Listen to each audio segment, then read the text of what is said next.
NASA വിക്ഷേപിച്ച Osiris Rex എന്ന പേടകം Bennu ചിഹ്നഗ്രഹത്തിൽ നിന്ന് ശേഖരിച്ച സാമ്പിളുകളിൽ നിന്ന് ജ്യോതിശാസ്ത്രജ്ഞർ നടത്തിയ പഠനങ്ങളിൽ ജീവന്റെ നിർമ്മിതിക്ക് ആവശ്യമായ അടിസ്ഥാന ഘടകങ്ങൾ കണ്ടെത്തി.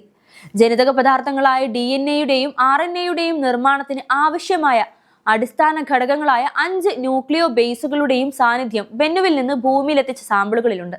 നേച്ചർ മാഗസിൻ ജേണലിലാണ് നാസയുടെ ഗോദ്ദാർഡ് സ്പേസ് ഫ്ലൈറ്റ് സെന്ററിലെ ഗവേഷകർ നേതൃത്വം നൽകിയ ഈ പഠനം പ്രസിദ്ധീകരിച്ചിരിക്കുന്നത്. പ്രോട്ടീനുകളിൽ കാണുന്ന 20 അമിനോ ആസിഡുകളിൽ 14 എണ്ണത്തിന്റെ സാന്നിധ്യവും ബെന്നു സാമ്പിളുകളിൽ കണ്ടെത്തിയിട്ടുണ്ട്. എന്നാൽ ഈ അമിനോ ആസിഡുകൾ അമ്പരപ്പിക്കുന്നവയാണ്. കാരണം ശാസ്ത്രീയമായി L അമിനോ ആസിഡ് എന്നറിയപ്പെടുന്ന ഇടം കയ്യൻ രാസഘടനയാണ് ഭൂമിയിലെ ജീവജാലങ്ങൾക്കുള്ളത്. എന്നാൽ ബെന്നുവിലെ അമിനോ ആസിഡുകളെല്ലാം വലം കയ്യന്മാരാണ്. ചിഹ്നഗ്രഹങ്ങളിലൂടെയാണ് ഭൂമിയിൽ ജീവന്റെ കണികകൾ എത്തിയതെന്ന സാങ്കല്പിക സിദ്ധാന്തത്തെ കീഴ്മേൽ മറിക്കുന്ന കണ്ടെത്തലാണിത്. വർഷങ്ങൾക്ക് മുൻപ് രൂപപ്പെട്ട ലവണങ്ങളാൽ ബെന്നു സമ്പന്നമാണെന്നാണ് രണ്ടാമത്തെ പഠനം പറയുന്നത്.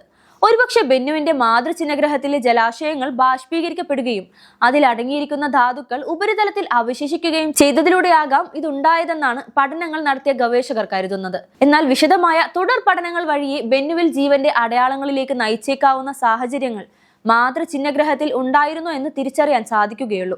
ചിഹ്നഗ്രഹങ്ങളെക്കുറിച്ച് പഠിക്കുന്നതിനും അവിടെ നിന്ന് സാമ്പിളുകൾ ശേഖരിച്ച് ഭൂമിയിൽ എത്തിക്കുന്നതിനുമായി നാസ ആസൂത്രണം ചെയ്തിട്ടുള്ള ദൗത്യമാണ് ഒസിരിസ് റെക്സ്. 2016 സെപ്റ്റംബർ 8-നാണ് ഒസിരിസ് റെക്സ് ദൗത്യം നാസ വിക്ഷേപിച്ചത്. 450 കോടിയിലധികം വർഷം പഴക്കം കണക്കാക്കുന്ന ബെന്നു ചിഹ്നഗ്രഹത്തിൽ നിന്ന് 2023 സെപ്റ്റംബർ 24-ന് സാമ്പിളുകളുമായി ഒസിരിസ് ക്യാപ്സ്യൂൾ യൂട്ട മരുഭൂമിയിൽ വന്നിറങ്ങുകയായിരുന്നു.